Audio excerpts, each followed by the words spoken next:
गौरी कौवी और चिड़िया का इस दुनिया में कोई नहीं था।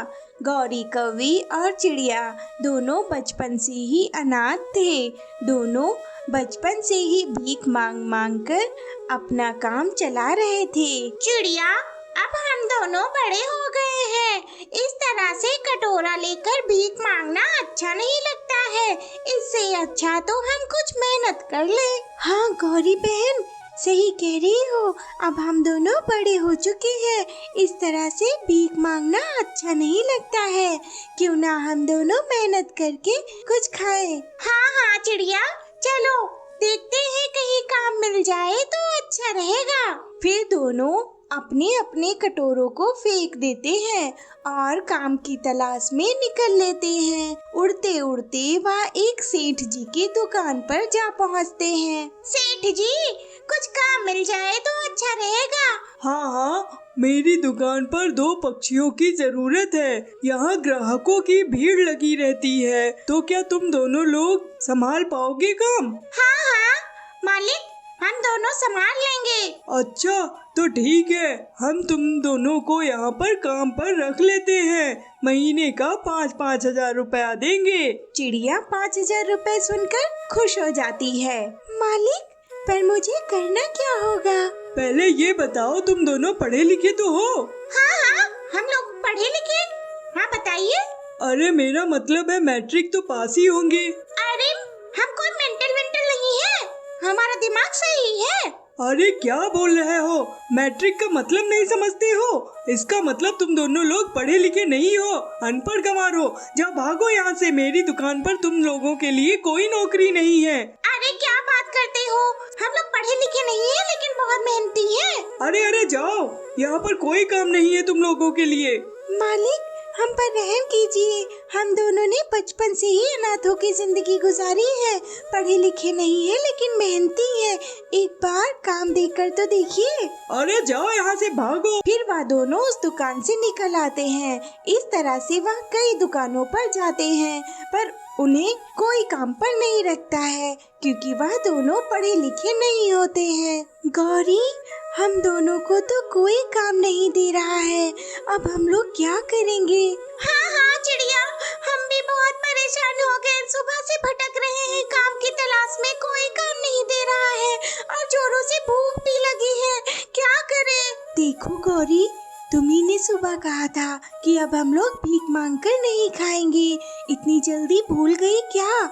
हम लोग भीख नहीं मांगकर खाएंगे, कुछ काम करके यानी मेहनत करके ही खाएंगे। पर चिड़िया, बहुत जोरों से भूख लगी है। चिड़िया चिड़िया, वो देखो मिट्ठू तोते की दुकान। क्या कुछ खाने को मांग ले पहले, बाद में काम की तलाश करेंगे। बहुत जोरों की भूख लगी है। अरे नहीं गौरी बहन, आप तो इतनी जल्दी भूल गए। सुबह हम लोगों ने क्या फैसला किया था? अरे नहीं, परवर कुछ नहीं। चलो हम लोग काम की तलाश करते हैं, यहाँ मांगना ठीक नहीं है। फिर वह दोनों एक नदी किनारे जाकर बैठ जाते हैं और सोचते हैं कि कहाँ काम मांगने के लिए जाएं। तभी वहाँ पर एक बूढ़ा पक्षी उड़ते हुए आता है। उसके पास में एक चूड़ी से भरी टोकरी भी थी। वह आकर वहीं पर बैठ जाता है। अरे मुझे बहुत जोरों से भूख लगी है, मैं बहुत थक भी गया हूँ, एक भी चूड़ी नहीं बिकी है। मैं एक काम करता हूँ, पहले खाना खा लेता हूँ, उसके बाद टोकरी लेकर चूड़ी बेचने जाता हूँ। गौरी की नजरें तो बूढ़े पक्षी को देखे ही जा रही थी। अरे बेटा, लगता है तुम हमसे भी ज्यादा भूखी हो, ये लो रोटी खा लो। गौरी जैसे ही पंख फैलाती है रोटी लेने के लिए, चिड़िया उसे डांटने लगती है। गौरी, क्या तुम इतनी जल्दी भूल गई? हम दोनों ने क्या फैसला किया था सुबह? दोनों काम करके यानी मेहनत करके ही कुछ खाएंगे, ऐसे भीख मांगकर नहीं खाएंगे। अरे चिड़िया, पर एक रोटी खाने में क्या है, दादाजी बड़े प्रेम से दे रहे हैं। अच्छा, तुम दोनों मेहनत करके खाना चाहते हो, तो फिर मेरे पास तुम दोनों के लिए एक काम है। ये लो चूड़ियाँ और जाकर बेच आओ, फिर यह रोटी खा लेना। अब तो तुम्हें कोई समस्या नहीं है ना? हाँ हाँ दादाजी, हम लोग यही करते हैं, चूड़ी बेचकर ही आएंगे तभी कुछ खाएंगे। फिर गौरी कौवी और चिड़िया उस बूढ़े पक्षी का टोकरा लेकर चूड़ी बेचने के लिए निकल लेते हैं। गौरी, अब यहाँ पर आवाज लगाओ, चूड़ी ले लो चूड़ी, तभी कोई पक्षी आएगा चूड़ी खरीदने। हाँ चिड़िया, मैं अभी आवाज लगाती हूँ। चूड़ी ले लो चूड़ी, रंग बिरंगी चूड़ी, चूड़ी ले लो। अरे बहन जी, कैसे दे रही हो चूड़ी? अरे आप तो देखिए, बहुत अच्छी चूड़ी है, आप जो दे देंगी मैं ले लूंगी। अरे पर आपकी चूड़ी दूर से ही देखने में अच्छी लग रही थी, पास आकर देखा तो ये तो बिल्कुल टेढ़ी मेढ़ी है, ना तो इसमें ठीक से नग लगा है, ना ही कलर सही से है इसमें चढ़ा।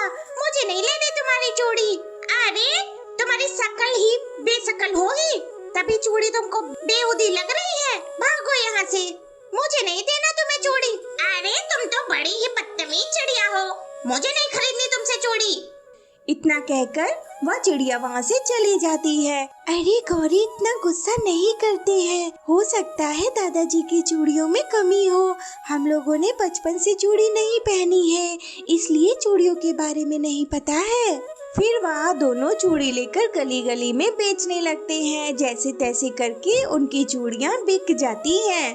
फिर वह दोनों टोकरा लेकर दादाजी के पास पहुँचते हैं। दादाजी ये लीजिए टोकरा, सारी चूड़ी बेच दी हमने। दादाजी बुरा मत मानिएगा, आपकी चूड़ियों में दम नहीं था, सभी पक्षी कह रहे थे, पर जैसे तैसे करके मैंने 100 रुपए में सारी चूड़ी बेच दी है, ये लीजिए रुपए। हाँ बेटा, अब मैं बूढ़ा हो चुका हूँ, अब मुझे ठीक से दिखाई भी नहीं देता है, तो चूड़ियाँ अच्छी नहीं बना पाता हूँ। पहले का समय और था, तो बेटा तुमने 100 रुपए में बेच तो दी, मैं तो इतना भी नहीं बेच पाता। ये लो, अब खाना खा लो। हाँ हाँ दादाजी, खाना खा लेंगे, लेकिन आप ये बताइए आपके परिवार में कौन है? अरे बेटा, बड़ी ही दुखद घटना में मेरा परिवार चल बसा, मैं अकेला ही बचा हूँ। जो कुछ भी मिल जाता है उसमें काम चला लेता हूँ, अब ज्यादा कमाई भी करके क्या करूँगा। फिर वह बूढ़ा पक्षी वहाँ से जाने लगता है, तभी चिड़िया रोक लेती है। अरे दादाजी रुकिए रुकिए, अगर आप बुरा न माने तो आप मुझे चूड़ी बनाने का काम सिखा दें। हम दोनों भी बचपन से अनाथ हैं, हम दोनों सुबह से काम की तलाश में इधर उधर भटक रहे थे, पर किसी ने भी काम नहीं दिया। दादाजी, अगर आप चूड़ी बनाना सिखा देंगे तो हम दोनों आपके काम आ सकेंगे और हम दोनों को भी कुछ मिल जाएगा। हाँ हाँ बेटा, जरूर, चलो तुम दोनों मेरे साथ चलो। फिर वह बूढ़ा पक्षी उन दोनों को अपने साथ अपने घर ले आता है और कई दिनों तक चूड़ी बनाने का काम सिखाता है। अब गौरी और चिड़िया दोनों को चूड़ी बनाना आ गया था। वह रंग बिरंगी चूड़ियाँ बनाकर बाजार में बेचने लगी थी। देखते ही देखते उनकी चूड़ियाँ अच्छी खासी बिकने लगी थी। दादाजी, अब हम दोनों का बिजनेस बहुत अच्छा चलने लगा है। मैं सोचती हूँ गली गली चूड़ी बेचने से अच्छा है अपनी दुकान ही जमा ले एक जगह पे। हाँ दादाजी, अब गली गली चूड़ी बेचने में कमर दुखती है, क्योंकि टोकरा बड़ा भारी हो जाता है। हाँ मेरे प्यारे बच्चों, ये तो बहुत अच्छा फैसला है तुम दोनों का। ठीक है, किसी अच्छी जगह पर दुकान जमा लो। फिर वह दोनों एक अच्छी जगह पे दुकान जमा लेते हैं। दुकान का नाम रखते हैं दादाजी की चूड़ी। दुकान अच्छी खासी चल रही थी।